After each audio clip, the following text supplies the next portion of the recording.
C'est là-bas qu'on doit poser les problèmes. Donc ça veut dire que vous êtes prédisposé à rejoindre le cadre de dialogue actuel. Mais c'est évident. Moi, je suis un homme de dialogue. Bien. Je n'hésiterai pas. Moi, je suis un parti indépendant. Je ne suis affilié à aucune alliance. Et je préfère que mon parti reste dans cette indépendance-là pour le moment. Mais je vous dis d'avance.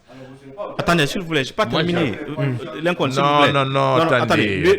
S'il vous plaît, l'UNPG va rejoindre le dialogue. L'UNPG est favorable au dialogue. Maintenant, en même temps, en étant fidèle, quand vous étiez à Brazzaville, si vous voulez, à la consigne du secrétaire général des Nations Unies qui voulait que vous ne soyez pas, en tant que son représentant, affiché dans un dialogue qui n'est pas inclusif, est-ce que de la même façon, vous appelez tout de même, malgré que vous allez au dialogue, sur la base de votre parti, vous appelez quand même les autorités à faire en sorte que ce dialogue soit plus inclusif. C'est mon souhait. En étant fidèle mais c'est mon souhait, bien sûr au diplomate que vous êtes. Mais non, je ne viens pas au dialogue ici en tant que diplomate. Je viens cette fois-ci en tant qu'acteur politique. Mais mon souhait est que ce dialogue soit inclusif. Nous avons besoin des grands partis qui existent pour venir ensemble, pour que nous discutions avec les autorités, pour définir les grandes lignes de cette transition, pour permettre de baliser la route.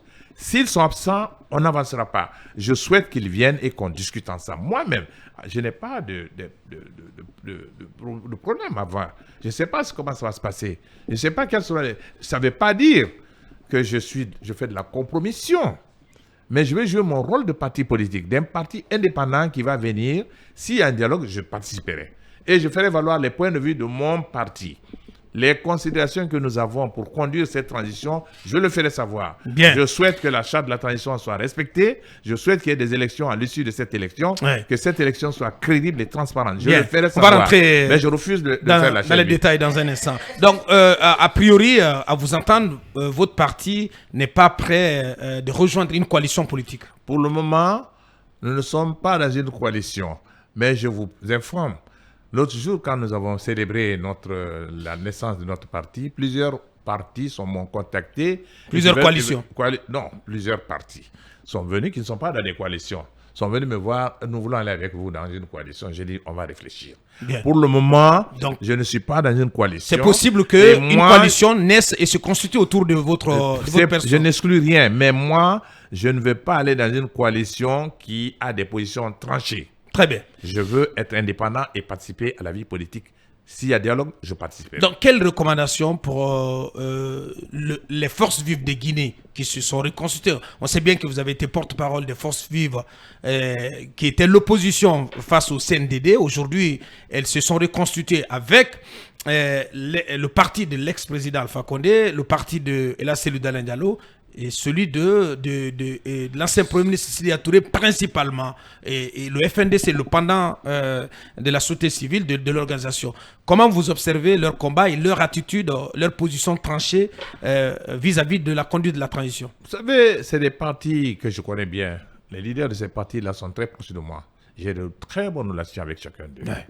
Nous avons été ensemble de forces vives et il n'y a pas eu de dialogue parce que la jeune n'a pas voulu du dialogue. Nous avons demandé le dialogue.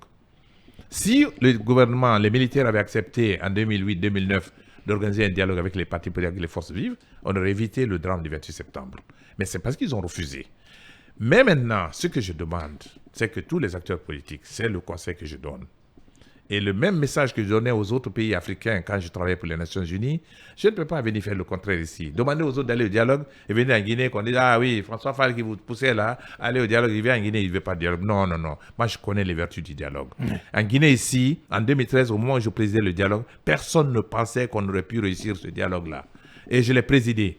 Nous avons réussi. Nous avons trouvé des solutions. L'opposition était contente, la majorité est contente. On a organisé des élections législatives. Si on n'avait pas ce dialogue-là, le pays aurait continué dans la violence.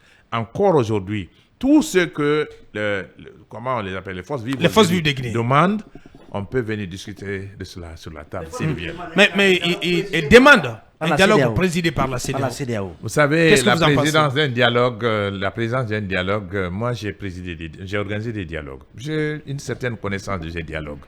En Guinée, il y a eu un dialogue ici que moi j'ai présidé. J'avais à mes côtés les Nations Unies comme facilitateur.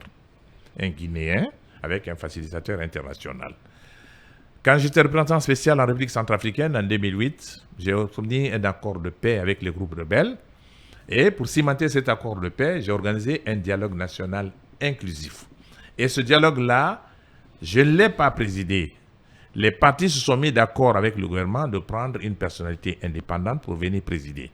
Certains ont voulu un ancien chef d'État, le nom du président Abdou Diouf, le président Alpha Mar Konaré. Finalement, on a fait appel au dialogue humanitaire à Genève, qui est venu présider le dialogue. Et non, ancien président du Burundi, Buyoya, assisté du centre de dialogue humanitaire. Et il y a des pays où on préfère les nationaux pour présider. Tout dépend des acteurs politiques. Mais je crois que si la Guinée veut organiser un dialogue, la condition pour dire si ce n'est pas la CEDEAO, on ne fait pas le dialogue, je crois que ce n'est pas tout à fait juste. Les Guinéens ont présidé le dialogue ici à un moment aussi difficile que maintenant. Les forces vives de Guinée pensent qu'un dialogue présidé par le Premier ministre, l'actuel Premier ministre, n'est pas un dialogue. Le Premier ministre en 2013, c'était le Premier ministre qui devait présider le dialogue. L'opposition a refusé, le gouvernement a changé et a choisi une autre personne. Encore aujourd'hui, s'ils ne veulent pas des Premiers ministres, on peut trouver une autre personne. Mais un Guinéen qui préside un dialogue, bon, si la CEDEAO, si les partis se mettent d'accord que ce soit la CEDEAO, tant mieux. Si c'est l'OIF, tant mieux. Mais il faut un accord. Mais tout cela, ça se discute. Mais on ne peut pas de préalable. Si vous posez les préalables pour aller au dialogue, alors il n'y a plus raison de faire des dialogues. Parce que les problèmes que les gens posent, les conditions qu'ils posent pour aller au dialogue, si ces problèmes sont résolus, alors on n'a plus besoin de faire de dialogue. Il faut venir, poser ces problèmes, discuter. Si vous ne mettez pas d'accord, vous faites un communiqué, nous avons participé au dialogue et nous ne sommes pas d'accord sur tel point, tel point, tel point. Bien. La communauté internationale et l'opinion nationale en prendra note. C'est mon conseil. Notre invité précise ce lundi 14 août, M. François Lucénifal, président du parti UNPG. On va parler de la transition et de la conduite du chronogramme.